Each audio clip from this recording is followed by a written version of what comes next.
নমস্কাৰ বন্ধু বান্ধৱীসকল, আপোনালোকক আমাৰ চেনেলটোলৈ স্বাগতম জনাইছো।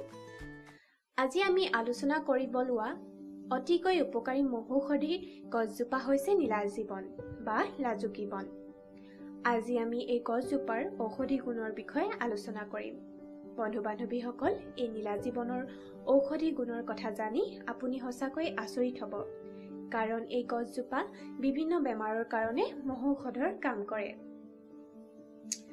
যদিহে আপোনাৰ দেহৰ কোনো অংশ ফুলি গৈছে বা কষ্ট পাইছে, তেন্তে নীলাজী বনৰ পাতৰ এটা পেষ্ট তৈয়াৰ কৰি সেই ফুলি যোৱা ঠাইত লগাই ল'ব। অতি সোনকালে ভাল পাব।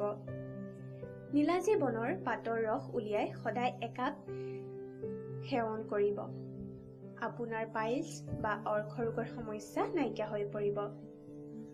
কোনো কীট পতংগই কামোৰা ঠাইত নীলাজী বনৰ পাত বা গা গছ পিচি লগাই থলে অতি সোনকালে বিষ আৰু ফুলি যোৱা কমি যায়।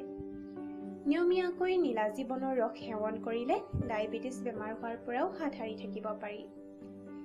দিনে দুবাৰকৈ নীলাজী বনৰ ৰস সেৱন কৰিলে এজমা বেমাৰৰ পৰাও হাত সাৰিব পাৰি। উচ্চ ৰক্তচাপৰ বাবে নীলাজী বনৰ ৰস মহৌষধৰ কাম কৰে। দিনে দুবাৰকৈ ৰস সেৱন কৰিলে উচ্চ ৰক্তচাপৰ সমস্যা 15 দিনত ঠিক কৰি দিয়ে।